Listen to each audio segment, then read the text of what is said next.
반갑습니다. 사회복지 현장 실습을 담당하고 있는 사회복지과 교수 김록현입니다. 여러분들이 코로나19 바이러스로 인해서 이번 학기에 사회복지 현장 실습에 실습처를 선정하기까지 많은 어려움이 있었으리라고 생각합니다. 우리 사회복지 현장에서의 기관과 또는 생활시설 측에서 외부인들의 출입이 어쨌든 자유롭지 못하는 것은 우리가 받아들여야 하는 입장이고, 그래도 그럴지라도 우리는 필수 교과목인 사회복지 현장 실습을 안 할 수는 없는 상황입니다. 어려운 시점에 그래도 여러분들의 노력과 교수님들의 도움과 함께 실습처를 선정해서 이렇게 실습을 나가게 된 것만큼도 감사한 마음을 가져야 될 것 같습니다. 여러분들의 실습에 조금이라도 도움이 되고자 이렇게 영상으로나마 사전교육을 준비하였습니다. 이 영상 수업이 여러분들이 실습을 나가는 데 있어서 조금이라도 도움이 됐으면 하는 바람입니다. 사회복지 현장 실습 사전교육은 1차 시와 2차 시로 나누어서 진행을 하겠습니다. 먼저 1차 시 목차입니다. 1차 시에서는 사회복지 현장 실습의 방향, 사회복지학 전공 교과목과 사회복지 관련 교과목 및 학점에 대한 안내, 사회복지 현장 실습 관련 기준으로서 법적 기준, 그리고 현장 실습 운영 방식과 현장 실습 유의사항에 대한 설명, 그리고 사회복지 현장 실습생으로서의 유의사항에 대해서 설명하겠습니다.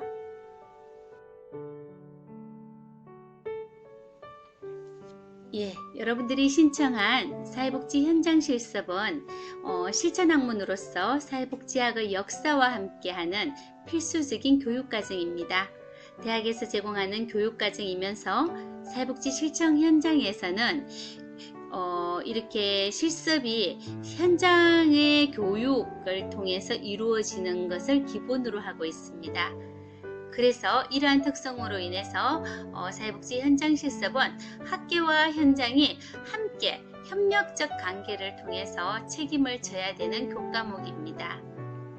사회복지 교육의 본질적 핵심은 전문적으로서 사회복지를 실천할 수 있도록 훈련하는 것으로서 이는 학교의 교육적 이론, 학교의 이론적 교육을 바탕으로 사회복지 현장 실습에서 이론을 적용할 수 있는, 실천할 수 있는 것을 목적을 하고 있습니다. 따라서 사회복지 실습 슈퍼비전은 실습 지도자가 여러분들이 실습을 함으로 인해서 실습생들에게 여러가지 책임을 지고 여러분들을 지켜보고 여러분들을 가르치는 일을 하게 되고, 그리고 여러분들을 교육시키고 훈련하고 지도하고 지원하는 그런 형태여야 합니다. 그래서 여러분들이 한 걸음 더 전문가로서 성장할 수 있는 교육을 지원하는 것을 우리가 사회복지 슈퍼비전을 현장에서 받을 수 있는 것입니다. 이러한 사회복지 현장 실습은 아울러 여러분들께서 사회복지사 자격 취득을 위한 필수 교과목임을 충분히 알 수 있을 것입니다. 사회복지학 전공 교과목과 사회복지 관련 교과목 및 학점은 저희는 전문대학교를 나오면 필수 과목 10과목, 즉 과목당 3학점짜리 30학점 이상과 선택 과목 4과목, 12과목, 선택 12과목, 그래서 42학점까지 이상을 하면 이제 저희가 사회복지사 자격 2급을 취득할 수가 있습니다. 그래서 여러분들이 이 중에서 한 과목이라도 들으면 실습을 신청을 할 수 있는 것입니다. 그래서 여기서 보듯이 사회복지 현장 실습은 필수 교과목입니다. 필수 교과목은 여러분들 한번 살펴보겠습니다. 사회복지 개론, 인간행동과 사회환경, 사회복지 정책론, 사회복지 법제, 사회복지 실천론, 실천기술론, 사회복지조사론, 사회복지행정론, 지역사회복지론, 사회복지 현장실습 이렇게 필수 교과목이 나누어집니다. 선택과목은 여러분들이 지금 배우고 있는 것들이 선택과목입니다. 이 중에서 우리가 4과목 이상을 들으면 사회복지사 자격을 취득할 수 있다라는 것입니다. 사회복지 현장실습 관련 기준에 대해서 이제 여러분들과 설명을 해드리겠습니다. 먼저 사회복지 현장실습 기준에 따른 법적 기준입니다. 실습 기간은 제가 미리 사전에 공지를 해 드렸듯이 이제 사회복지법 조항 제2조 1조에 의해서 사회복지 사업과 관련된 법인 시설 기관 및 단체여야 된다고 나타났습니다. 그래서 사회복지 실습 기간인 사회복지사 협회의 실습 기간으로 인정받은 기간만이 우리가 실습 가능 기간입니다. 그리고 실습 지도자는 사회복지사 1급 자격증 소지자로서 3년 이상 또는 사회복지사 2급 자격증을 소지한 자로서 5년 이상 사회복지 사업의 실무 경험이 있는 자입니다. 그래서 이번에 여러분들이 실습을 하셔도 실습 기간이 인정이 되지 않았고 실습 지도자가 인증이 되지 않으면 자격증이 안 나옵니다. 여러분들이 이거 명확하게 잘 알아보시고 기간에 사회복지사 협회의 기간으로 인정을 받았는지 실습 지도자 자격이 있는지 이거를 꼭 여쭤보고 실습 기간을 선정하셔야 되는 것입니다. 그리고 실습 시간에 대한 법적 기준도 명시되어 있습니다. 지금 현재 여러분들까지입니다. 여러분들까지죠. 여러분들까지는 현재 120시간 이상 실습을 하면 가능합니다. 이제 여러분들 밑에는 160시간을 해야지 가능합니다. 여러분들은 이제 120시간 이상을 하면 실습 가능하다. 그리고 여러분들은 보육 실습이나 다른 어떤 기타의 실습과 달리 사회복지 현장 실습은 분절시켜서 인정을 받을 수 있습니다. 그래서 1일 이수 시간은 최소 4시간 이상, 그렇다고 뭐 3시간이나 2시간은 안 됩니다. 하루에 우리가 특히 야간이라든가 직장 생활을 하시는 분들, 이런 성인학습자 분들은 잘 들으셔야 됩니다. 하루에 이수해야 될 시간이 최소 4시간 이상이어야 됩니다.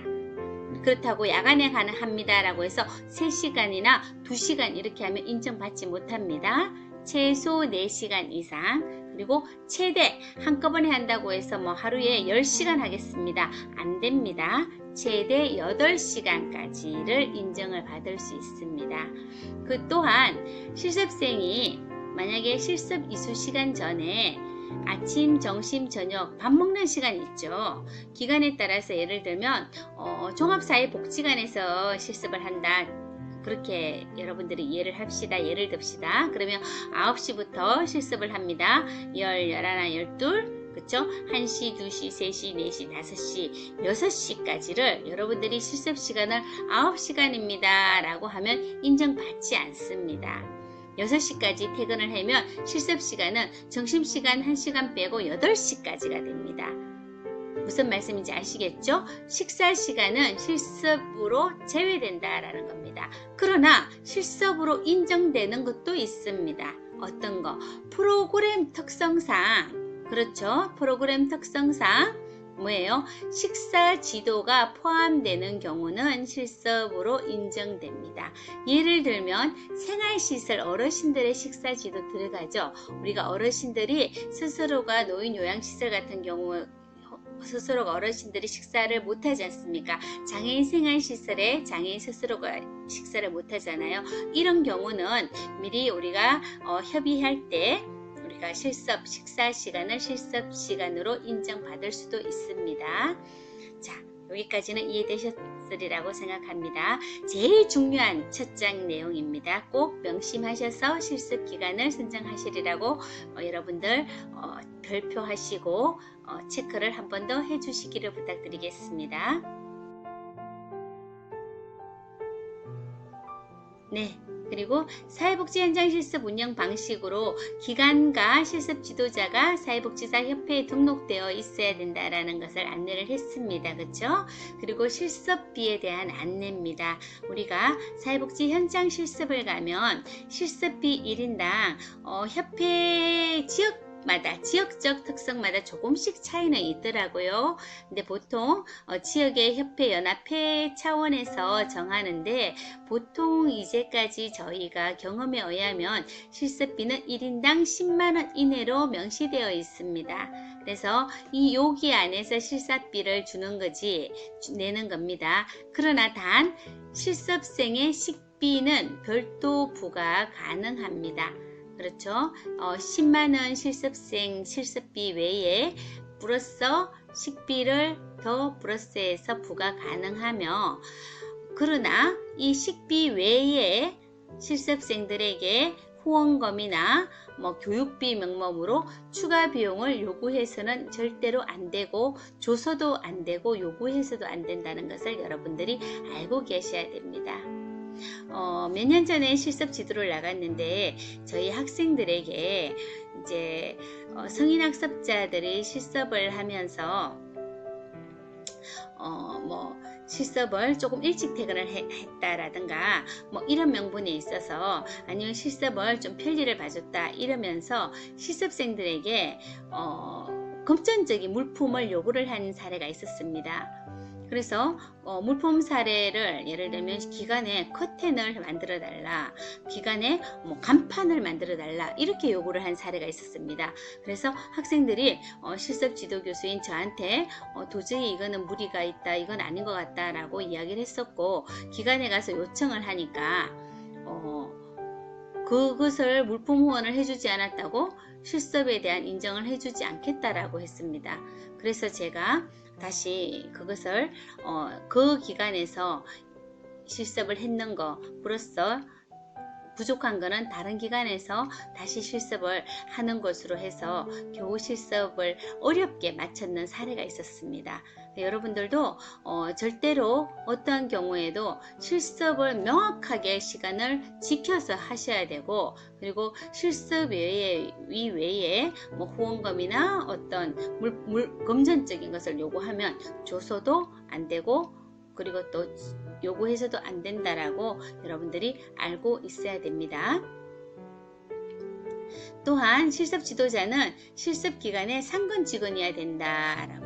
이 말은 뭔가 하면 혹한혹 가다가 실습 기간에 대표자가 실습 지도자로 올라가 있는 경우가 있습니다. 근데 대표자가 상관하지 않는 경우, 그러면 인정되지 않습니다. 그리고 실습 지도자 1인, 실습 지도 인원이 5일 이내로 명시되어 있습니다. 그 정해진 기간 안에, 같은 기간 안에. 그렇다면 여러분들이 혹시 문의를 제게 어떤 경우를 하는가 하면, 교수님 우리는 평일에 하는 조하고 주말에 하는 조하고 인원이 틀린데 주말에 5명, 평일에 5명, 한 선생님 밑에서 그렇게 해도 되지 않습니까? 이렇게 묻습니다. 안 됩니다. 평일과 주말 다 합쳐서 그 실습 지도자의 실습 지도 인원은 기간 안에, 그 한 실습 기간 안에 통합을 이야기하는 것입니다. 그래서 기준 5명 이내로 실습 지도 인원은 명시되어 있다는 것을 여러분들이 꼭 알고 계시길 바랍니다. 네, 사회복지 현장 실습 유의사항입니다. 자, 먼저 자격증 발급 신청 시 우리는 사회복지 현장 실습 확인서를 제출하셔야 합니다. 자, 이 현장 실습 확인서는 여러분들에게 배분해 주고 있는 실습 일지에 다 붙어 있습니다. 그것을 잘라서 사용하시면 됩니다. 모든 양식은 실습 일지에 다 있습니다. 그거 잘라서 제출하시고 사용하면 됩니다. 그리고 실습 확인서를 만약에 선생님들이 그걸 잘라서 쓰시다가 도장을 잘못 찍었거나 아니면 글자를 잘못 쳐서 새로 발급받고 싶다 라고 했을 때에 재발급 시 확인 날짜는 재발급 받은 날짜로 별도로 우리가 해야 되는 것을 아셔야 됩니다. 그리고 만약에 실습을 했는 기간이 폐쇄되었어. 기간 폐쇄로 인해서 실습 확인서가 재발급되지 않을 때는 학교 측에서 소장한 원본이 있는지 확인하고 그 원본을 원본 대조필을 받아서 제출할 수도 있습니다. 자, 현장 실습 확인서 양식은 이렇습니다. 여러분들이 현장 실습 확인서는 별로 어렵지는 않는데 항상 미스나는 부분이 여기 생년월일을 적는 난입니다. 꼭 생년월일을 6자리를 앞에 6자리를 적으라 하는데 주민등록번호를 다 적는 분이 계십니다. 생년월일 앞에 6자리만 적습니다. 잊지 마십시오. 또한 실수를 자주 할 수 있는 기간이 여기 보면 현장 실습 확인서에 실습 기간을 적는 난이 있습니다. 실습 기간. 여러분들 실습 기간은 여러분들이 했는 날을 혼돈이 와서 잘못 적는 게 있습니다. 이 실습 기간은 우리 문서화돼서 학교에서 기한 올라가 있는 날입니다. 그래서 그 날로 적습니다. 예를 들면 어떤 경우가 있는가 하면 실습 기간을 5월 1일부터 5월 31일까지 하겠습니다 했습니다. 그런데 실습하던 학생이 중간에 배탈이 나가지고 장염이 와서 이틀을 결석을 했어요. 그래서 원장님한테 원장님 제가 장염으로 토하고 설사를 해서 도저히 실습을 못할 것 같아서 다음에 이틀을 더 추가로 해드리겠습니다 했습니다. 그러면 그 실습 날짜를 원칙은 학교에 실습 날짜를 추가 변경안을 올리고 해야 되는데 원장님께서 번거로우니까 그냥 이틀 둘이 더 뒤로 했는 거를 해주겠다 이렇게 구두적으로 어떤 약속을 했습니다.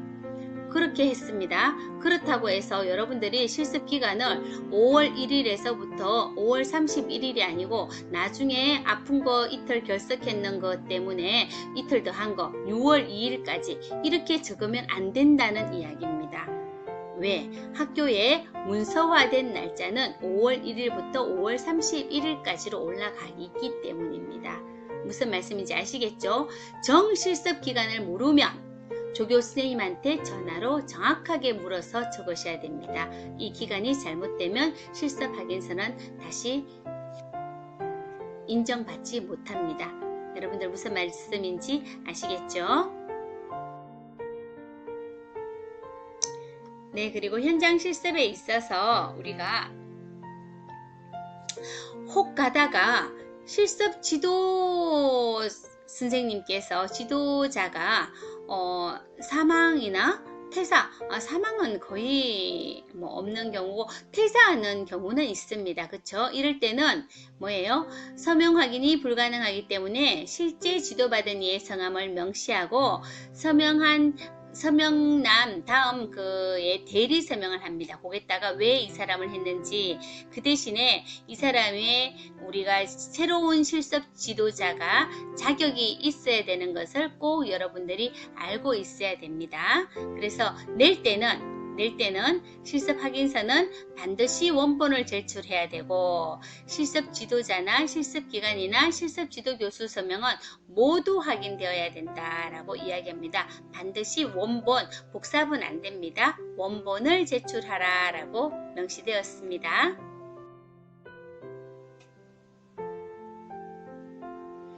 또한 사회복지 현장 실습은 우리 야간이나 만학도 직장인 다니시는 분들, 사회복지 현장에 계신 분들도 있습니다. 그런데 그런 분들이 자기 직장에서 실습을 하겠다고 간혹 요청하는 경우 있습니다. 안 됩니다. 동일 직장 내에서 실습을 하는 경우는 인정하지 않습니다.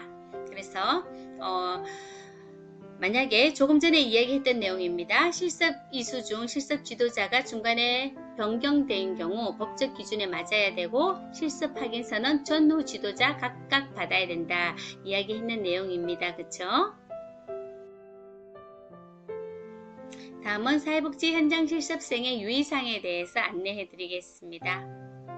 우리는 사회복지 실습생으로서 사회복지사 윤리 강령과 함께 다음 사항을 준수해야 됩니다. 1. 실습의 목적과 중요성을 충분히 이해하고 실습 계약 사항을 이행하기 위하여 최선의 자세로 실습에 임하여야 합니다. 자, 실습의 목적과 중요성은 뭡니까? 우리가 현장에서 전문가로서의 배운 이론과 지식을 바탕으로 현장 경험을 익히기 위한 거죠. 그래서 충분히 배우려는 자세로 실습에 최선을 다해서 임하자라는 것을 명심하시기 바랍니다.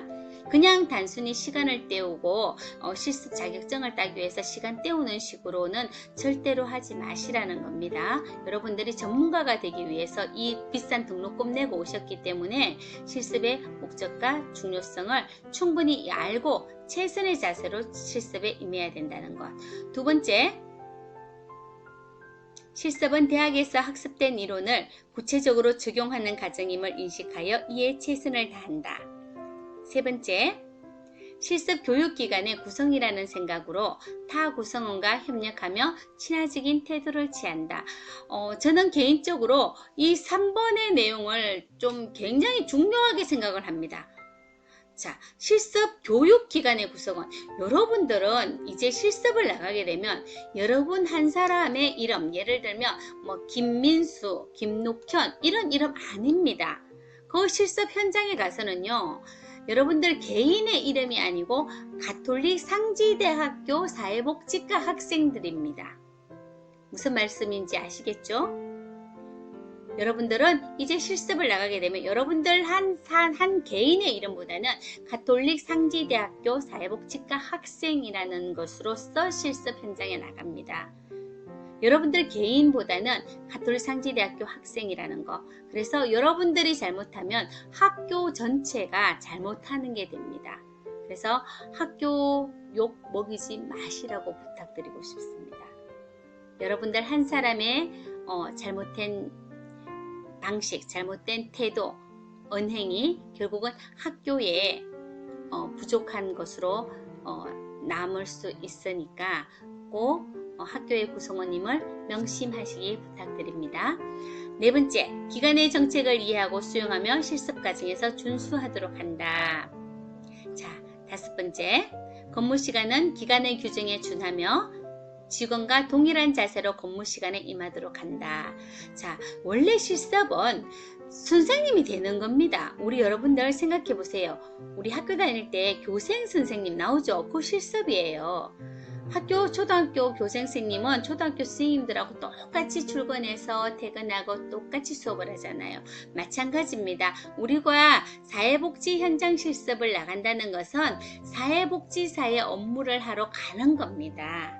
그렇죠? 그래서 동일한 자세로 똑같은 시간대에 가서 임하도록 해야 된다라는 겁니다. 그래서 여섯 번째, 실습 시작 최소 10분 전에 출근해서 출근부에 사인을 하고 출근을 확인하고 업무에 일을 할 수 있게끔 스탠바이 해서 사전에 업무를 시작할 수 있게끔 준비를 해라 라는 것입니다. 일곱 번째, 결건, 조퇴, 지각 등 건퇴와 관련된 사항은 반드시 실습 지도자에게 사전에 보고하여 허락을 받도록 합니다. 제가 여기에서도 3번과 마찬가지로 줄을 쳐놨습니다. 중요하기 때문에요. 우리가 한 달 실습, 3주 실습, 120시간을 함으로 인해서 저 사람이 뭐 똑똑하다, 뭐 저 사람이 얼만큼 많은 지식과 이론을 가지고 왔다 잘 모릅니다. 그렇죠? 그러면 그 사람의 좋은 기억은 무엇으로 하느냐? 이 바로 성실성입니다. 아, 가톨릭 상지대학교 학생들 참 성실하구나, 참 바르구나, 이것을 보여줘야 되는 겁니다. 그래서 결건, 조퇴, 지각, 실습생으로서 가장 기본적인 것입니다. 절대로 어떠한 경우에도 무단결건 있으면 안 됩니다. 회사 같으면 무단결건 있으면요, 직장님은 잘립니다. 여러분들 요즘에 어떤 회사에서 무단결건을 봐줍니까? 실습생도 마찬가지예요. 근데 실습을 너무 쉽게 보면 학생들이 늦잠 잤는데요, 있을 수 없는 거예요. 여러분들 조퇴, 지각 있을 수 없습니다. 만약에 정말로 부득이하게 개인적으로 건강이 안 좋다든가 뭐 몸이 많이 안 좋다든가 아파서 병원을 가야 되는가 이럴 때는 실습 지도자에게 사전 상의를 하고 보고를 드리고 허락을 받아야 된다는 거 명심하시기 바랍니다.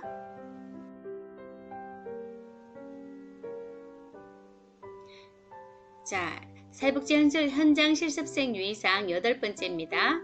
실습 지도자의 지시뿐 아니라 타 직원의 지도를 잘 이행함으로 실습 효과를 최대화하도록 한다. 9번째, 직무에 강한 책임감과 열의를 갖고 적극적으로 임한다. 그리고 타인에게 책임을 전가하거나 태만하게 행동하지 않는다. 열심히 책임감 가지고 적극적으로 일하라는 거죠. 10. 실습으로 인하여 알게 된 클라이언트의 우리가 사회복지 현장은 여러분들이 다양한 현장을 가서 실습을 합니다. 그래서 다양한 현장에서 실습을 하기 때문에 다양한 클라이언트들도 만나게 됩니다. 실습으로 인해서 알게 된 클라이언트의 사적인 정보는 절대로 어떻게 비밀 보장 원칙, 누설해서는 절대로 안 된다는 이야기입니다. 그리고 11번째, 실습 지도자의 지도 혹은 타 실습생의 실습을 견학 관찰할 경우 항상 배우는 자세로 진지한 태도로 취한다. 자, 특히 우리가 야간 학생들, 성인 학습자들 현장에 가시게 되면 실습 지도 선생님이 어떻게 보면 여러분들보다 나이가 어린 선생님들도 많이 있을 수 있습니다. 그렇죠? 그러나 우리는 나이로서 실습을 간 게 아니고 학생 신분으로 간 거겠죠. 그 정도는 아시죠? 충분히? 네, 맞습니다. 그래서 나이는 내려놓고 항상 배우려는 학생의 자세로 우리가 실습에 임해야지 다음에도 우리가 카톨릭 상지대학교 학생들을 실습 기간처에서 받아줄 수 있는 좋은 이미지를 줄 수 있습니다. 항상 배우려는 자세여야 된다. 그리고 12번째 실습생 유의사항, 기관의 직원, 클라이언트 등에 대해서 예의를 갖추자. 네, 맞습니다. 먼저 인사하고 먼저 다가가고 최소한의 나이가 나보다 적든 많든 상관없이 우리는 어쩌면 그 기관에서 가장 낮은 실습생입니다. 배우는 사람입니다. 그래서 가장 많은 예의를 갖추고 모두에게 대해야 된다는 거 잊지 마시기 바랍니다. 그리고 13번째, 복장이나 소지품은 실습기간의 특성과 상황에 맞게 취하되 가능한 화려한 것은 피하고 검소하며 단정한 것으로 착용하도록 한다 라고 했습니다. 자, 실습 가면서 우리 주간 학생들 잘 들으세요. 실습 가면서 귀걸이, 반지, 목걸이 주렁주렁 됩니까? 안 됩니까? 안 됩니다. 안 됩니다. 우리가 클라이언트를 대하기 때문에 우리가 귀걸이, 반지, 목걸이 절대로 안 됩니다. 주렁주렁. 또 여름에 가죠. 남학생들 복장에 대한 얘기입니다. 실습 가면서 덥다고 삼선 슬립바에 반바지 차림 맨발 됩니까? 안 됩니까? 안 됩니다. 체육복 안 됩니다. 민소매 안 됩니다. 제가 직설적으로 이런 이야기를 합니다. 이런 이야기를 직설적으로 하지 않으면 의식을 안 하고 반바지 입고 실습 가더라고요. 그리고 양말 안 신고 여름인데 뭐 이러면서 삼선 슬립바 신고 양말 안 신고 맨다리로 실습 가더라고요. 저도 당황했습니다. 실습생은 직원으로서 내가 직원이다, 사회복지사다라는 생각으로 출근하는 복장이어야 됩니다. 어느 회사에, 어느 직장에 맨발로 슬리퍼 신고 맨소매에, 그쵸? 그런 것을 용납을 합니까? 여러분들 복장과 여러분들의 언행이 사회복지사의 지위의 위치를 정한다고 저는 생각을 합니다. 우리 전문직으로서 사회복지사의 지위가 좀 더 우리가 인정받는 전문직으로서 가치를 높이려면 우리들의 태도와 언행과 복장부터 달라져야 된다고 생각을 합니다. 여러분들 무슨 말씀인지 아시겠죠? 절대 실습생으로서의 갖춰야 될 기본적인 복장 잊지 마십시오. 그래서 항상 단정한 것, 직장인으로서 전문 직업인다운 복장을 하기 바랍니다. 실습생 유의사항 14번째, 안전사고의 만반을 기하도록 하며 안전사고와 관련된 기간의 규정을 사전에 숙지하여 그에 준해 처리하도록 한다. 15번째, 실습일지를 비롯한 각종 실습 기록은 사실에 근거하여 정확하고 구체적으로 정리하여 실습 지도자와 교수의 강평을 받는다. 16번째, 과제에 관하여 연구하고 그 결과물에 대해서 실습 지도자의 강평을 받는다. 17번째, 실습 과정 중 어떤 경우라도 사례금 등의 건품을 절대 주거나 받지 않습니다. 18번째, 과제물은 정해진 기일에 제출하고 출근 전에 작성을 마친다. 19번째, 기간의 명칭을 사적으로 활용하지 않으며 실습생의 신분을 지킨다. 20번, 20번째, 기관을 대표한다는 자세로 실습 교육 기관의 직원들과 동일한 업무 태도와 자세를 취한다. 자, 이 말은요, 제가 항상 여러분들 언행과 복장 중요하다고 이야기했습니다. 자, 기관을 방문하는 클라이언트들은 여러분들이 실습생인지 기관의 선생님인지 모릅니다. 그쵸? 그래서 여러분들이 나는 실습생이네 하면서 어정쩡한 태도로 인사도 덜하고 뭐 이렇게 뒤로 빠져나오면 우리 기관을 방문한 클라이언트들은 저 선생님이 나한테 인사도 안 하네. 저 선생님이 나를 왜 저렇게 쳐다보지? 저 선생님 뭐야? 이렇게 오히려 기관 방문에 의해서 실습생으로 인해서 위축감을 얻을 수 있을 수도 있다라는 겁니다. 그래서 항상 여러분들도 그 기관을 대표, 나는 이 기관에 소속된 직원이다 라는 거, 그 직원과 동일한 위치에서 일을 배우고 있다라는 것들, 그런 마음가짐을 잊지 마시라는 것이 마지막 유의사항입니다. 자, 여기까지 여러분들 충분히 실습생 유의사항 여러분들 꼭 숙지하시고 현장에서 실습에 잘 임할 수 있기를 바랍니다. 네, 수고하셨습니다. 2차시 영상에서는 현장 실습 내용과 실습일지 작성법에 대해서 안내하겠습니다.